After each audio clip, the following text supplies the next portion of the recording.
আজকে বিএনপি নেতাদেরকে আমরা বিনয়ের সাথে মনে করিয়ে দিতে চাই, গত 17 বছরের ফ্যাসিবাদী আমলে হাসিনা এবং আওয়ামী গ্যাং যতগুলো 2 নম্বরই 9 নম্বরই কাজ করছে প্রত্যেকটা কিন্তু সংবিধানের দোহাই দিয়ে করে।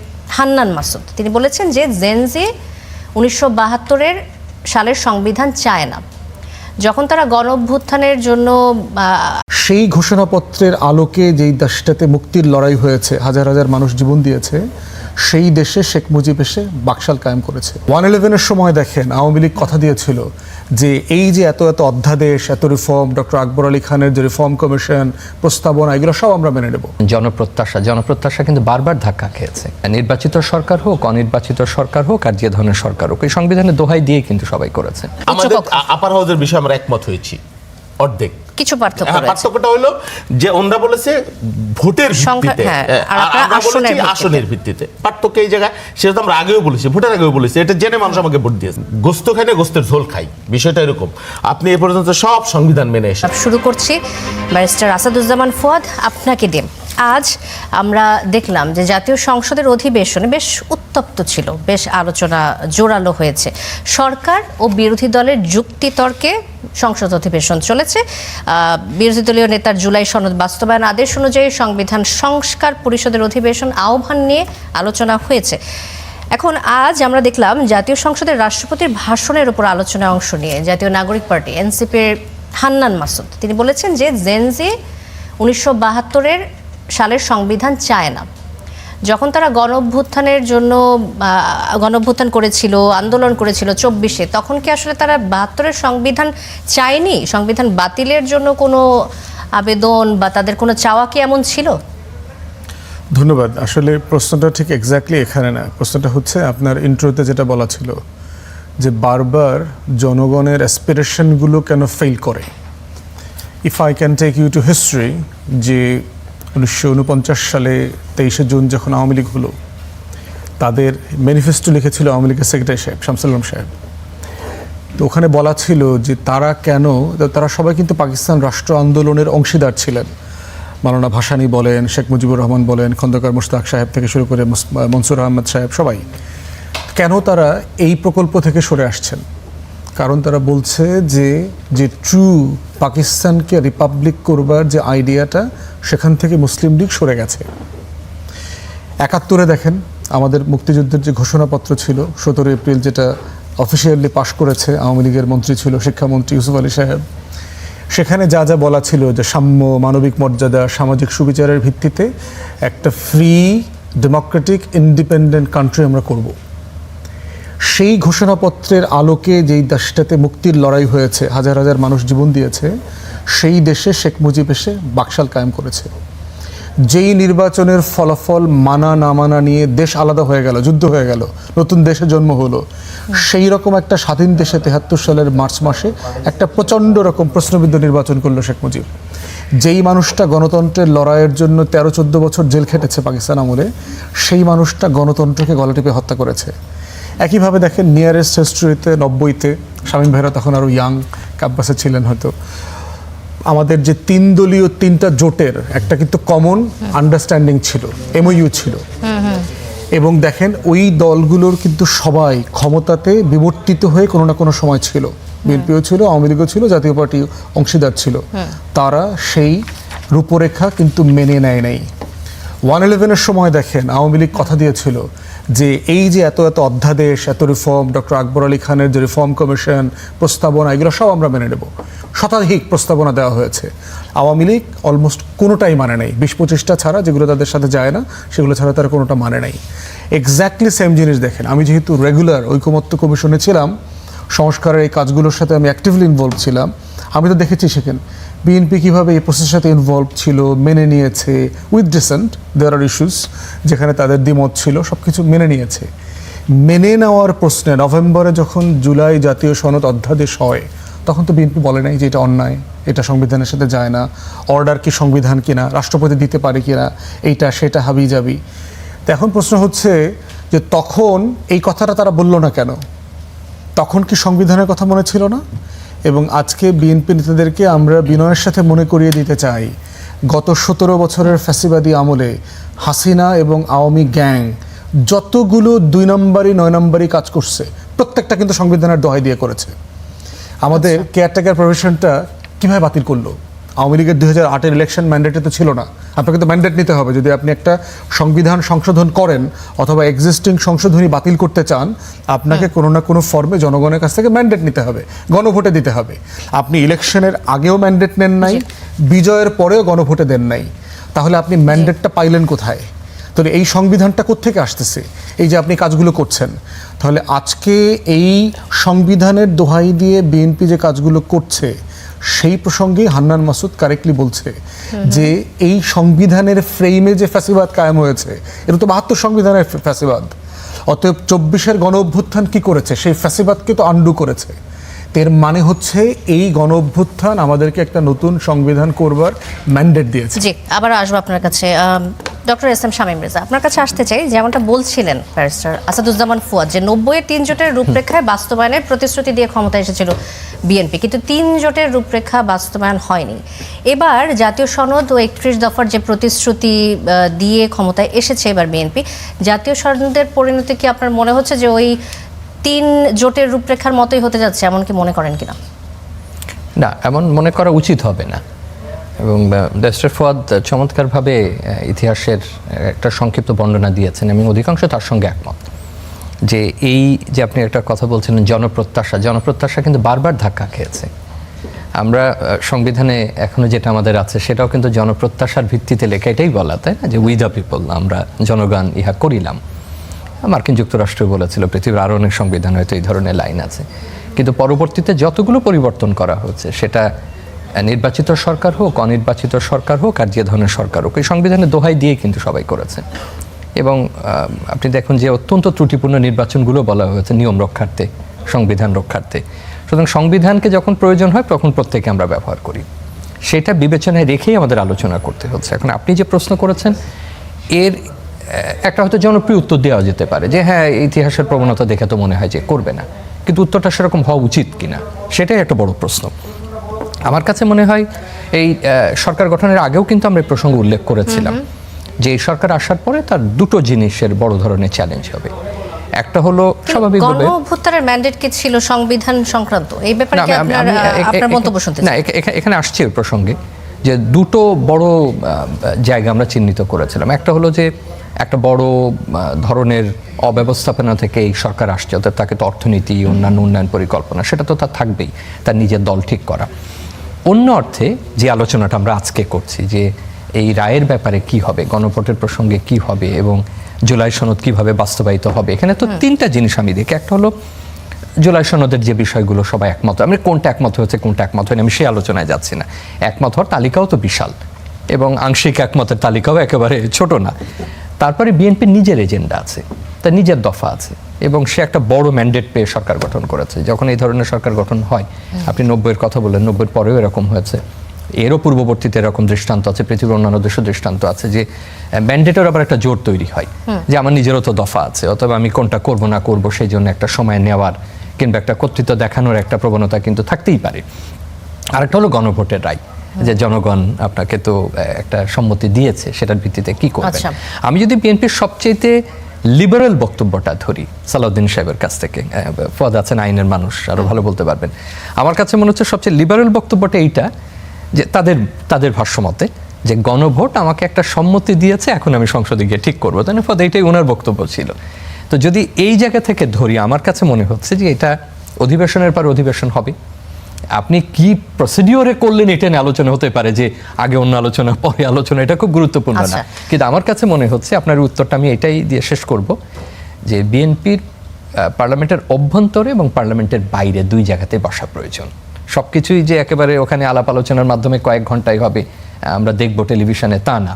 কিন্তু এটা একটা বড় সমস্যায় পরিণত হতে পারে যদি এটা সমাধান না হয়। আচ্ছা, doctor S M Shamim Reza, আবার আসবো আপনার কাছে। ব্যারিস্টার আসাদুজ্জামান ফুয়াদ, বিরোধী দলীয় চিফ হুইপ, নাহিদ ইসলাম সংসদে বলেছেন যে আমাদের সংবিধান সংশোধনের জন্য আমরা সংসদে আসিনি, আমরা সংবিধান সংস্কারের জন্য এসেছি। এখানে আমাদের কারো ভুলে যাওয়ার কোনো সুযোগ নেই যে দুটি নির্বাচনের মাধ্যমে আমরা এই জায়গায় এসেছি, একটা গণভোট, একটা হচ্ছে জাতীয় সংসদ নির্বাচন।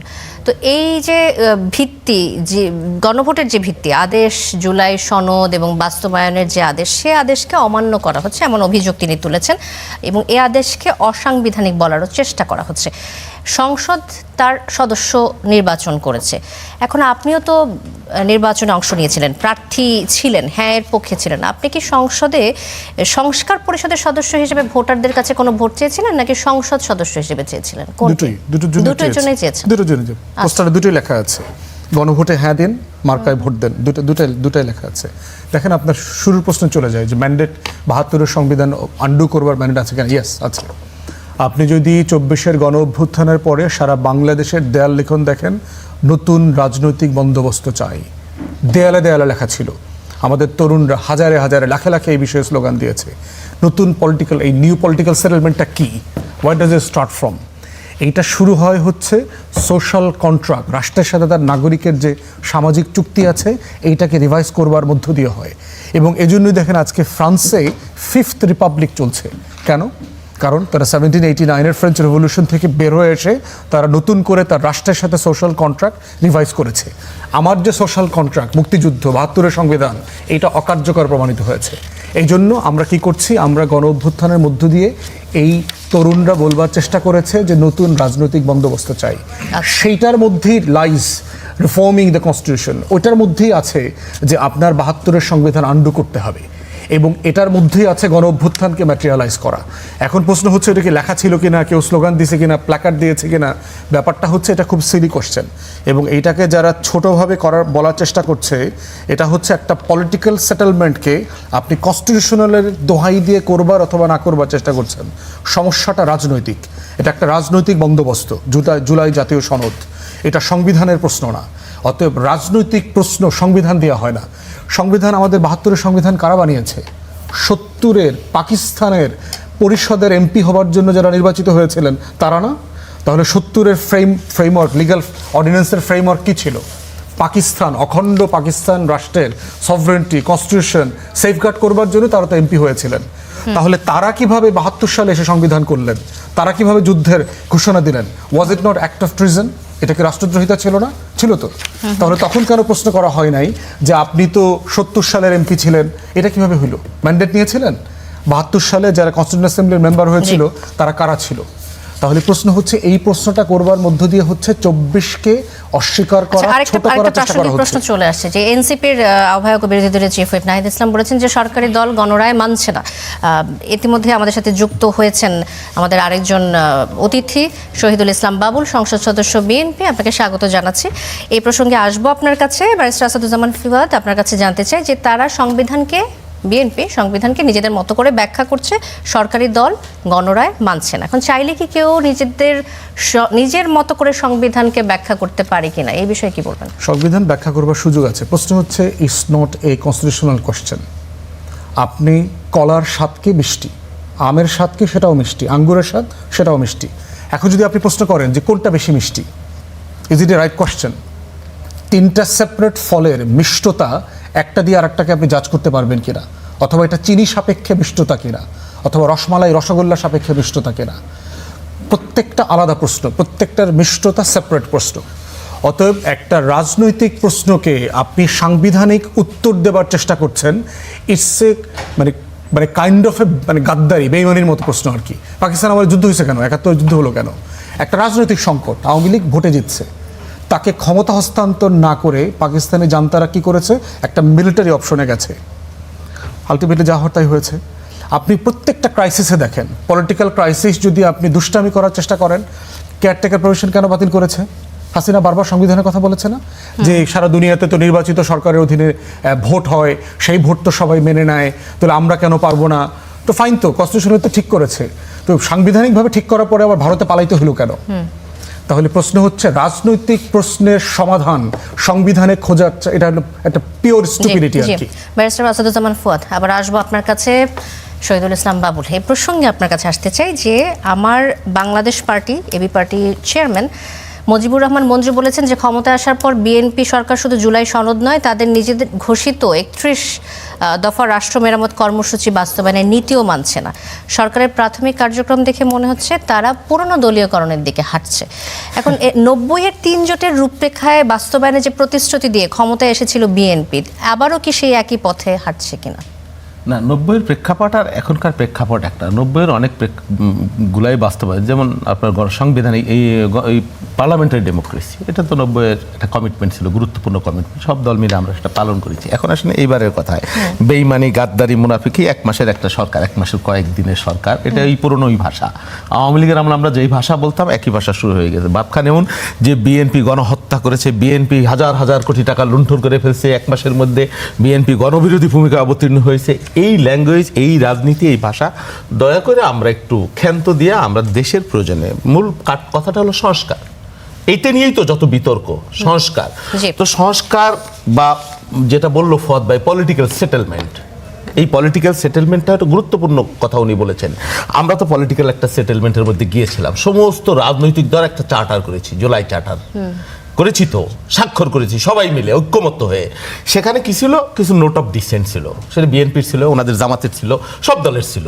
হ্যাঁ, তার মানে কি এই নোট অফ ডিসেন্টের প্রয়োজনটা কেন? নোট অফ ডিসেন্ট যে যারা ম্যান্ডেট পাবে তারা এই নোট অফ ডিসেন্ট ইচ্ছা করলে পালন করতেও পারে বা করবে না বা নাও করতে পারে। এই তো আপনার নোট অফ ডিসেন্টের কারণ। এলে কেন নোট অফ ডিসেন্ট দেবে? সেটা তো কোনো গোপনীয় বিষয়ও না, মানুষকে জানিয়ে যে আমরা এই বিষয়ের সাথে একমত না, এবং মানুষ সেটা জেনে বুঝে আমাদেরকে ম্যান্ডেট দিয়েছে, ওনাদেরকে দেয় নাই।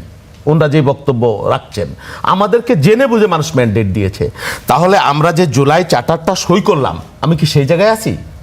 বিষয়টা কিন্তু দুইটা, একটা হলো সংবিধান সংস্কার আদেশ, আর একটা হলো জুলাই চার্টার। সংবিধান সংস্কার আদেশ এবং জুলাই চার্টারের মধ্যে তো পার্থক্য আছে, ব্যত্যয় আছে, যেটা আমরা সই করিনি, যেটা আমরা এগ্রি করিনি। এখন আপনি জোর করে আপনি আমাকে চেরোতা খাওয়াইতে চাচ্ছেন, কেন খাওয়াবেন?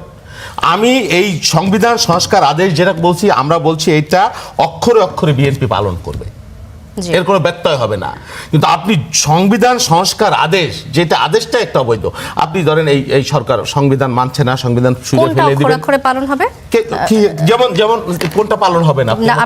আপনি বলছিলেন সেই কথা প্রসঙ্গে বলছি, মানে কোন বিষয়ে আসলে আপনাদের দ্বিমতটা হচ্ছে? যে জুলাই সনদে যেমন একটা বলি, আপার হাউস, জি, আমাদের আপার হাউসের বিষয়ে আমরা একমত হয়েছি অর্ধেক। কিছু পার্থক্যটা হলো যে ওনরা বলেছে ভোটের ভিত্তিতে, আমরা বলেছি আসনের ভিত্তিতে। পার্থক্য এই জায়গায়, সেটা তো আমরা আগেও বলেছি, ভোটের আগেও বলেছি, এটা জেনে মানুষ আমাকে ভোট দিয়েছে, এটা মানুষ জেনে আমাকে ভোট দিয়েছে, এবং এটা আমার 31 দফার মধ্যেও আছে, এটা আমি ব্র্যান্ডিং করেছি দীর্ঘদিন ধরে। তো এখন ওরা বলতেছে যে আমার আদেশ অনুযায়ী এটা হতে হবে, এটা তো আদেশ অনুযায়ী হতে পারে না। আমার বক্তব্য সেটাই, সেই জায়গাটাই। তো সেই জন্য এটা নিয়ে মাঠ গরম করা, হঠাৎ করে সরকার পতনের ডাক দেওয়া, নির্বাচন আগেও বলছে বিএনপি এমন একটা গণবিরোধী রাজনৈতিক দল যাদের সরকার নির্বাচনের আগেই তাদের পতন মানুষ চায়। সংবিধান নিয়ে কি বলবেন? এই যে আজকেও যেমন আলোচনা হয়েছে পলিটিক্যাল সেটেলমেন্টটা খুবই গুরুত্বপূর্ণ। সংবিধানের যে বিষয়টা, মানে ওই গোস্ত খাই না গোস্তের ঝোল খাই, বিষয়টা এরকম।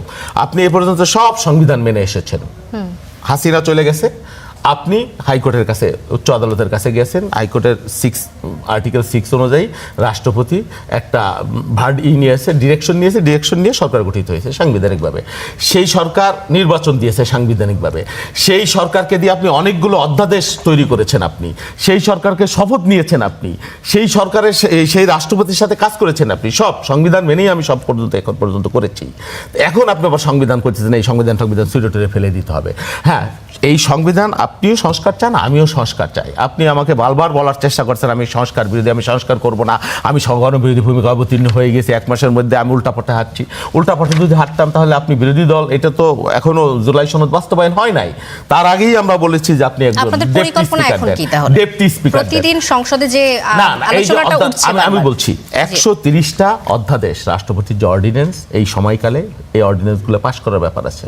পাশ করার পরে আমরা এই যে ওনরা যেটা সংবিধান সংস্কার আদেশ বা সংবিধান পরিবর্তন যে এই শপথ নিতে বলছে আমাদের সংস্কার পরিষদের সদস্য হিসেবে, সেটাও প্রয়োজনে আমরা নিব না, সেটাও তো বলিনি। সেটাও তো সাংবিধানিকভাবে আমরা সংসদে, ইটস এ সভরেন পার্লামেন্ট, এর উপরে না আমার কথাটা একটু শেষ করতে দেন।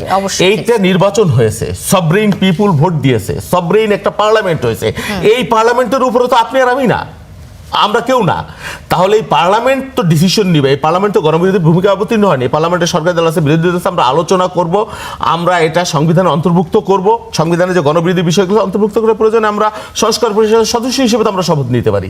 এটাও তো বিএনপি নাকচ করে দেয়নি, এখনই তো বলবার সময় এটা এসে যায় না। এটা একটা নতুন তথ্য। আসলে সংস্কার পরিষদের সদস্য হিসেবে শপথ নেওয়ার কথা কি একমত হয়েছেন? আমি আপনাদের কাছ থেকে একটু জানতে চাই যে বিএনপির বা সরকারের পক্ষ থেকে বলা হয়েছে কিনা যে নতুন করে তারা শপথ নেবেন, এতদিন পর্যন্ত যেহেতু নেননি। ব্যারিস্টার ফুয়াদ। না, এখন মানে বিষয় হচ্ছে যে বাবুল ভাইকে যদি এখন আমি বলি যে ওনারা সংবিধান লঙ্ঘন করার গত 16 মাসের সবচেয়ে বড় বেনিফিশিয়ারি, সংবিধানটা লঙ্ঘিত হয়েছে বলেই ওনারা আজকে ক্ষমতা এসছেন। কিভাবে আসছেন দেখেন, হাসিনা তো বলছে সে রিজাইন করে নাই, হাসিনা বলছে না, ভিডিও বক্তব্যে বলেছে আমি রিজাইন করি নাই। তো রিজাইন না করলে বাই ডিফল্ট 24-এর পার্লামেন্ট তো ভ্যালিড হয় 29 পর্যন্ত, 28-এর শেষে 29-এর শুরুতে নির্বাচন হবে। হাসিনার ম্যান্ডেট ছাড়া প্রেসিডেন্ট কীভাবে সংসদ ভেঙে দিল, 24-এর সংসদ কীভাবে ভেঙে দিল? 106 কে রেফার করতে পারে? এই যে বারবার বলছে যে সংবিধান মোতাবেক ইউনূস সরকার তৈরি হয়েছে, 106-এর এই রেফারেন্সটা কে লিখতে পারে? প্রাইম মিনিস্টারকে লিখতে হয়, office of the prime minister. Question করব নাকি সরি ইন্টারাপ্ট হয়ে যাবে? বলুন। তাহলে আপনি অধ্যাদেশগুলো প্রেসিডেন্টকে কেন দেওয়া হয়েছেন? আসতেছি, শপথটা আপনি কেন প্রেসিডেন্টকে দেন? উত্তর দিচ্ছি এটা। এখন প্রশ্ন হচ্ছে 5 তারিখে গণ অভ্যুত্থান হয়েছে, 6 তারিখে বিএনপির অ্যাটর্নি জেনারেল অ্যাপয়েন্টেড হয়ে গেল আসাদ ভাই। কিসের ভিত্তিতে হইল? কে অ্যাপয়েন্ট করলো? তার জুরিসডিকশন কি? এটা প্রাইম মিনিস্টারের সাথে একটা ইনভলভমেন্ট আছে না রাষ্ট্রের? অ্যাটর্নি জেনারেল কে অ্যাপয়েন্টেড হবে? চিফ জাস্টিস সহ অ্যাপেলেট ডিভিশন পালায় চলে গেছে, নতুন প্রধান বিচারপতি হইল, কে অ্যাপয়েন্ট করলো? প্রসেস বলে দেওয়া আছে না, প্রধানমন্ত্রী অমুকের সাথে তমুকের পরামর্শ করিয়া রাষ্ট্রপতি এইগুলো সেগুলো করবে। বাজেট কোথায় প্রেজেন্ট হওয়ার কথা ছিল 2025 সালে? পার্লামেন্টে হওয়ার কথা না? বাজেট কোথায় পাস হয়েছে? বিটিভিতে আর উপদেষ্টা পরিষদে। If I can carry on, আমরা দেখেছি 60+ প্রভিশন অফ দ্য কনস্টিটিউশনস মানার কোনো সুযোগ ছিল না, জাস্ট গন। আপনি নির্বাচন কিসের ভিত্তিতে দিলেন? এই যে নির্বাচনটা হয়ে গেল, যেই আদেশ অধ্যাদেশকে দিয়ে আপনি জুলাই জাতীয় সনদকে ভ্যালিডিটিকে চ্যালেঞ্জ করছেন, লেজিটিমেসিকে প্রশ্ন করছেন, একই প্রসেসে তো জাতীয় নির্বাচনে প্রশ্নবিদ্ধ হয়ে যাচ্ছে, কারণ একই প্রসেসের মধ্য দিয়ে তো নির্বাচনটা আসছে। তাহলে গণভোটকে আপনি মানছেন না, কিন্তু জাতীয় নির্বাচনকে মানছেন। মানে এটা হচ্ছে যে আমার যতটুকু দরকার অতটুকু আমি মানছি, কিন্তু এটা দরকার নাকি বলছেন তারা?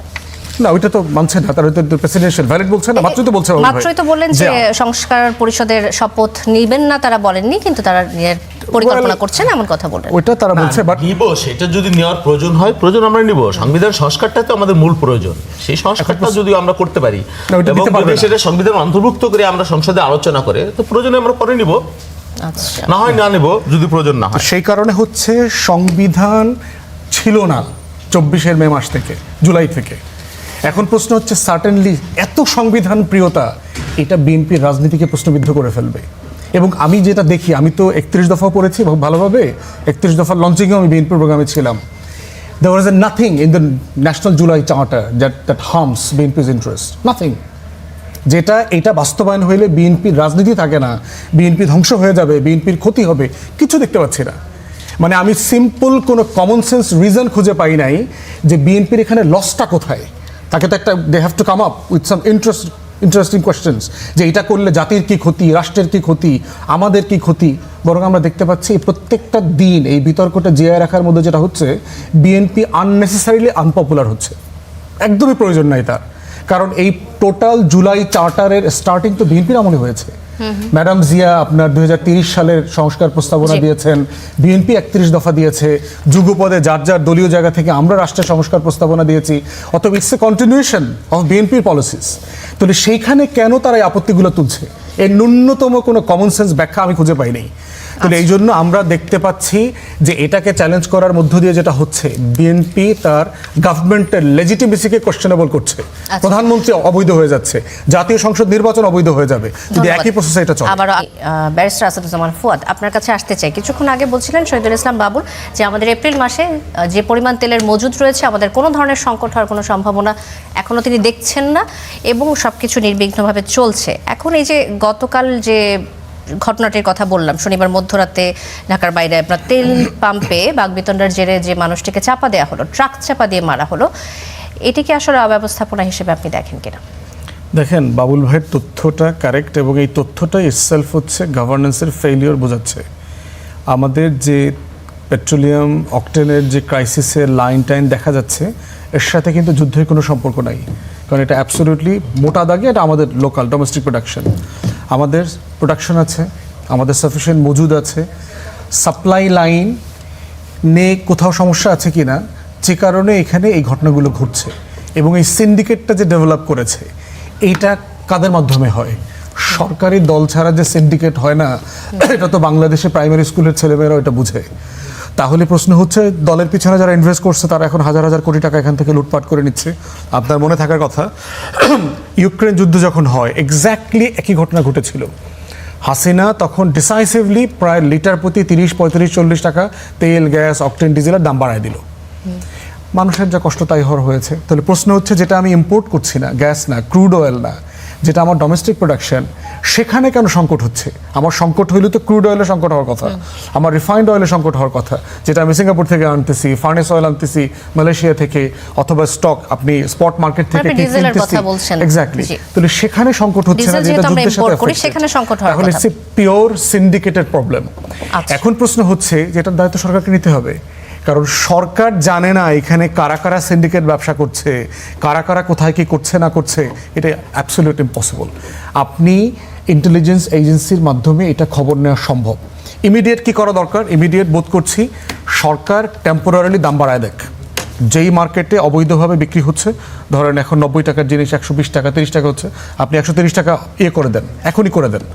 130 টাকা করলে যেটা হবে, যে 4-5টা কোম্পানি সাপ্লায়াররা সিন্ডিকেটটা করতেছে, এই সিন্ডিকেটটা ভেঙে যাবে। ভেঙে মার্কেট প্রাইসটা সারা গ্রামে গঞ্জে সব জায়গায় পেট্রোল স্টেশনগুলোতে চলে যাবে। সিন্ডিকেট ভেঙে দিলেই যেটা হবে, সাপ্লাই এবং ডিমান্ড চেইনের ভিতরে ভারসাম্য তৈরি হয়। ভোক্তা তো চাচ্ছে না যে দাম বাড়ুক, সেক্ষেত্রে সরকারকে এটা বুঝে বলতে হবে। সে তো এমনি দিচ্ছে, এটা সে তো বাধ্য হচ্ছে, বৈধ অবৈধভাবে এটা দিচ্ছে। আমি গ্রাম থেকে আসলাম, 190 টাকা লিটারে কিনে নিয়ে আসছে, কারণ সিম্পলি দিচ্ছে না, বিক্রি করছে না। আবার হচ্ছে আপনি মানে পুলিশের গাড়ি নিয়ে যান, আপনি ভয় দেখান, বাবুল ভাইয়ের মতো পাওয়ারফুল এমপি যাক, দেখবেন চেহারা দেখার সাথে সাথে বলবে লিটার, কোনো লিটারের সমস্যা নাই, একদম 90 টাকা লিটার গাড়ি ভরে দেবে, হয়তো টাকাও দেওয়া লাগবে না ভয়ে, কারণ আগে পিছনে আরও যা 2 নম্বরই করেছে। তাহলে প্রশ্ন হচ্ছে, সিন্ডিকেট ভাঙার নিয়ম হচ্ছে আপনি সিন্ডিকেটটাকে বড় করে ফেলেন, সারা বাংলাদেশের ফিলিং স্টেশনকে সিন্ডিকেট করে ফেলেন। তখন যেটা হবে, মনোপলি ব্রেকডাউন করবে। মনোপলি ব্রেকডাউন করলে মার্কেটে সাপ্লাই এবং ডিমান্ড চেইনের ভিতরে ব্যালেন্স তৈরি হবে। তখন সরকার যেটা করবে, এর ভিতরে আপনি এজেন্সি দিয়ে খোঁজ খবর নেবেন কারা কারা এই সাপ্লাই চেইনের দুষ্টামিটা করেছে, এরপরে আপনি আগের প্রাইসে ফেরত আসবেন। এছাড়া এটার কোনো শর্টকাট কোনো সলিউশন নেই। আমি প্রসঙ্গে আপনার কাছে উত্তরটা জানতে চাই যে উনি যে উপায়টা দেখাচ্ছেন, সেটা আপনার কাছে কতটুকু যৌক্তিক মনে হচ্ছে? না, ওনার যুক্তি আছে, ঠিকই আছে, তবে একটু পার্থক্য আমি এটা দেখি যে, ধরেন ভোজ্য তেলের যে সিন্ডিকেট বা চিনির যে সিন্ডিকেট, এই সিন্ডিকেটের সাথে এই পেট্রোলের বা তেলের যে সিন্ডিকেট, এটা ভিন্ন। এটা ম্যাক্সিমাম হলো পাম্প মালিক যারা, তারা এই দুষ্টামির সাথে বেশি জড়িত থাকে। এইখানে বিএনপির দলের বা অন্য রাজনৈতিক দলের সংশ্লিষ্ট হওয়ার সম্ভাবনাটা, সুযোগটা কম। না, সাপ্লাই তো হচ্ছে, না সাপ্লাই কিন্তু হচ্ছে, মেঘনা পেট্রোল অয়েল বা পেট্রোল এই কোম্পানিগুলো, সাপ্লাই কোম্পানিগুলোর সাথে ইনভলভ, এটার সাথে অলরেডি রিপোর্ট আসছে। সাপ্লাই যেটা দেওয়া হচ্ছে সেটা তো ডকুমেন্টেড, সে সাপ্লাই দিচ্ছে, কোম্পানিগুলো সাপ্লাই দিচ্ছে, এবং এই মালিকরা, পেট্রোল মালিকরা সরাসরি নিচ্ছে। তো সেই জন্য পেট্রোল মালিকরা করে কি, এগুলাতে তারা যদি 5,000 লিটার 10,000 লিটার নেওয়ার পরে সেখান থেকে এরকম হতে পারে যে 3,000 লিটার তারা সেখান থেকে সরাই রাখে, বা 5,000 লিটার, কারণ দাম তো বাড়বেই, ওরা জানে যেটা। তো দাম বাড়ার আশাই তো সে এটা মজুত করছে ম্যাক্সিমাম। বা যারা গ্রাহক, তারাও যার 5 লিটার দরকার, সে 10 লিটার কিনে 5 লিটার সাশ্রয় করে রাখে, যে সংকট তো হবেই, সংকট হলে আমি এটা ব্যবহার করব। কেউ শত উদ্দেশ্যেও করে। আপনার চালের যখন বন্যা হবে, তখন দেখবেন চালের যে কনজুম, এখন এই সময়ে যে কনজুম, তবে বিএনপি যেটা সদ উদ্দেশ্যে চেষ্টা করছে, উনি যেটা বলছে ঠিকই বলছে, যে দামটা বাড়িয়ে দিলে আমার ধারণা যে এটা আপাতত হয়তো যারা মজুত করেছে তারা সেটা মার্কেটে দিলে অস্থিরতা কমে যেতে পারে, এটা একটা ইস্যু। আবার কেউ কেউ বলছে যে কমিয়ে যদি দেয়, এই মন্তব্য একজন করেছে যে কমিয়ে দিলে ওরা আবার হতাশ হয়ে যেতে পারে, যারা মজুতদাররা, যে গভর্নমেন্ট বাড়াবে না, দিচ্ছে, হ্যাঁ। দীর্ঘকাল এটা রাখার সুযোগ নাই। তো বিএনপি প্রতিদিন 167 কোটি টাকা এই মুহূর্তে ভর্তুকি দেওয়া লাগছে প্রত্যেক দিন, এই মানে তেলের খাতে বা জ্বালানি খাতে। তারপরেও বিএনপি এটা বাড়ায়নি ডিউ টু রিজন যে মানুষের উপর চাপটা না পড়ে।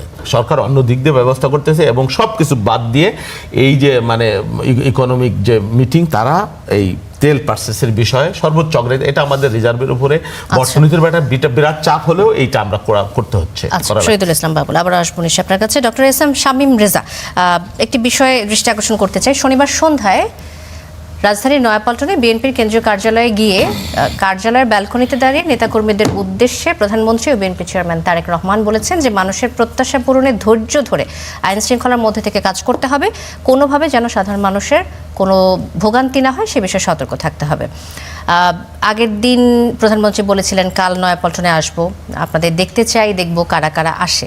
এখন এই যে নেতাকর্মীরা প্রধানমন্ত্রীর আহ্বানে সাড়া দিয়ে আসলেন, আবার রাস্তা বন্ধ করে তাদের উপস্থিতির কথা জানালেন, কিন্তু আগের দিনই যদি বলা হতো যে আপনারা আসবেন না, রাস্তা বন্ধ করবেন না, এটা কি তাদের জন্য সঠিক একটা নির্দেশনা হতো না? বলতে পারলে ভালো হতো। দেখুন, এটা নির্ভর করে আসলে প্রধানমন্ত্রীর টিম কিভাবে কাজ করে। আমি আবার আগের ওই বক্তব্যে ফিরে যাই যে যোগাযোগ মন্ত্রী একটা বক্তব্য দিয়েছে। দেখুন, আমরা দীর্ঘ সময় চ্যানেলগুলো ব্যয় করছি যে আপেক্ষিক, না আগে ভালো না পরে ভালো, এটা তো একটা হিউম্যান এরার হতে পারে, তাই না? এটা বলার কেউ হয়তো একটু বেশি বলেন, কারোর হয়তো ভোকাবুলারি এক একজনের এক এক রকম। মূল কথাটা একই রকম, প্রধানমন্ত্রীর মতো বলবেন। এই যে ডোনাল্ড ট্রাম্প প্রতিদিন যে কথাগুলো বলেন সেগুলো পাশাপাশি রেখে দেখেছেন যে কি দাঁড়ায়। কোনো ক্ষেত্রে আপনার মনে হবে যে অত্যন্ত শিশুতোষ বক্তব্য, কিন্তু এটা কি শিশুতোষ বক্তব্য? সেটা যুদ্ধ চালাচ্ছে, তার টিম থাকে।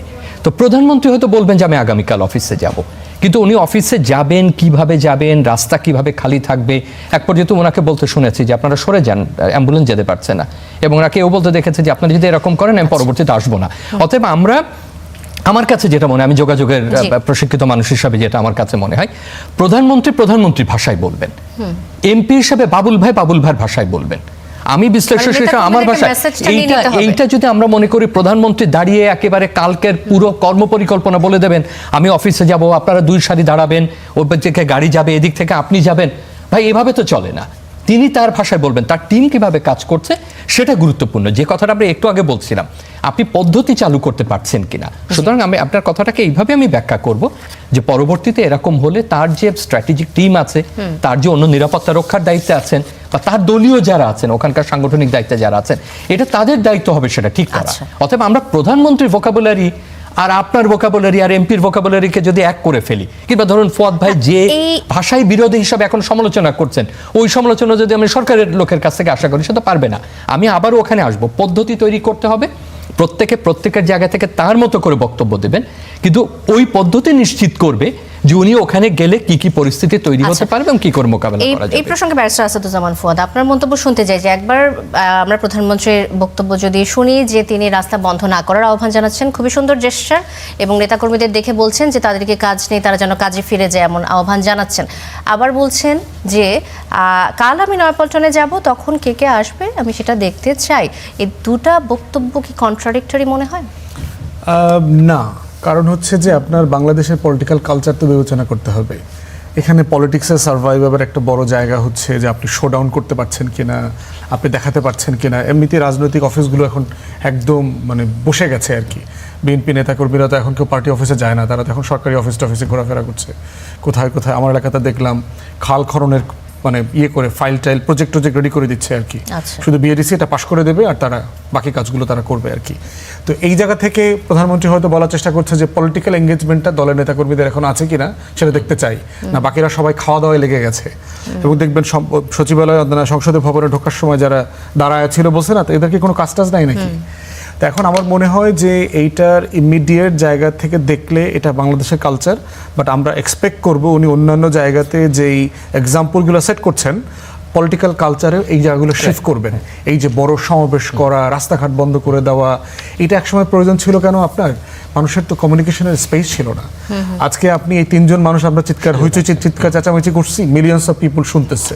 কিন্তু আগের দিনে কি ছিল? ওই একটা লিফলেট নিয়ে গ্রামে যাওয়া লাগতো, সৌরার্দি শেখ মুজিব নৌকায় করে মাইলের পর মাইল গেছেন। তো এখন এই প্রসেস প্রতিবাদ করবার, মিছিল সমাবেশ করবার, এগুলো পরিবর্তন হওয়া দরকার। এগুলো ফাংশনাল না, আমরা দেখেছি বড় মিছিল মিটিংগুলো পলিটিক্যালি কাজ করে না। আচ্ছা, ধন্যবাদ। এখানে ওনার কথা একটা জিনিস বলি, যেমন ধরেন এই যে ইফতারের সময় বিরোধী দলের নেতা কূটনীতিকদের জড়িয়ে ধরলেন, এইটাকে আপনি কি ব্যাখ্যা দেবেন? এটা একটা আন্তরিকতার expression, is a political leader. উনি এটার বহু রকম ব্যাখ্যা দিতে পারেন, ব্যাখ্যা দেওয়ার তো দরকার নেই। প্রধানমন্ত্রী একটা অন্য অনুষ্ঠানে এসে বলছেন ওকে কালকে পার্টি অফিসে দেখা হবে, এটা তো কমন একটা কথা, এটা তো মানবিক একটা বিষয়। উনি হয়তো আরো মানবিক হবার চেষ্টা করছেন, আরো ইজি স্মুথ যোগাযোগের চেষ্টা করছেন। আমি ওই দুটো কথা থেকে ওখানে যাব যে যারা দায়িত্বে আছেন এবং যেটা উনি বললেন যে কোনটা ইফেক্টিভ এবং কোনটা ইফেক্টিভ না, এটা নেতারাও একসময় বুঝতে পারবেন যে আসলে কোনভাবে যোগাযোগ করলে কাজে লাগে বা না লাগে। এই যে দেখেন এত বড় যুদ্ধের মধ্যে ইসরায়েলে যখন আক্রমণ হচ্ছে সেখানে হাজার হাজার মানুষ হত হয়েছে, বেনিয়ামিন নেতানিয়াহু বলছেন কিছুই ঘটছে না, ইসরায়েল টেলিভিশন সংবাদ মাধ্যমে বলছে কোনো কিছু ঘটছে, তাহলে বাস্তবে ঘটছে না। ওই প্রধানমন্ত্রী ওই ভাষাতেই কথা বলে।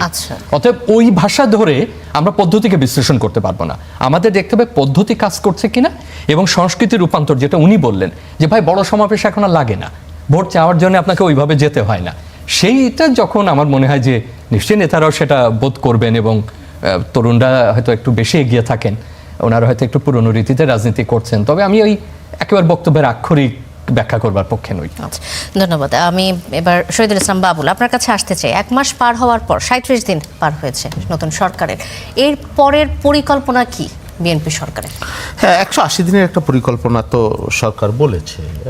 বেসিক্যালি বিএনপি নির্বাচনী ইশতেহার, তারপর জুলাই চার্টার, এই বিষয়গুলো নিয়ে বিএনপি কাজ করছে এবং ইতিমধ্যেই সেটার প্রতিফলনও আপনারা দেখতে পাচ্ছেন যে একটা সরকারের যাত্রার মধ্যে দেখেন যে বিএনপি যে ফ্যামিলি কার্ডের কথা বলেছিল, যেটা নিয়ে গ্রামে গেলে আমরা দেখেন মানুষের বিপুল উৎসাহ, নারীরা যে কবে আমরা ফ্যামিলি কার্ড পাবো, কবে, মানে খুবই উদ্গ্রীব এবং উৎসাহী, যে সেই কাজগুলো এগিয়ে যাচ্ছে। এই মাসে আপনার কৃষক কার্ড হবে, আলে মোলামা, তারপরে মন্দিরের পুরোহিত, যাজক, গির্জার প্রত্যেকের জন্য একটা শুরু হয়ে গেছে, তাদের যে ভাতা বা সম্মানী সেটা শুরু হয়েছে।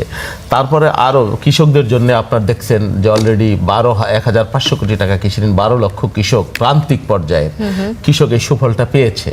এবং সরকার প্রতিদিন ধরেন কোনো না কোনো জনসম্পৃক্ত যে বিষয়গুলো কর্মসূচি সেগুলো নিয়ে প্রতিদিন একটা মুহূর্ত সরকার ব্যয় করছে না, প্রতিদিন প্রতি মুহূর্ত আমরা কাজ করছি।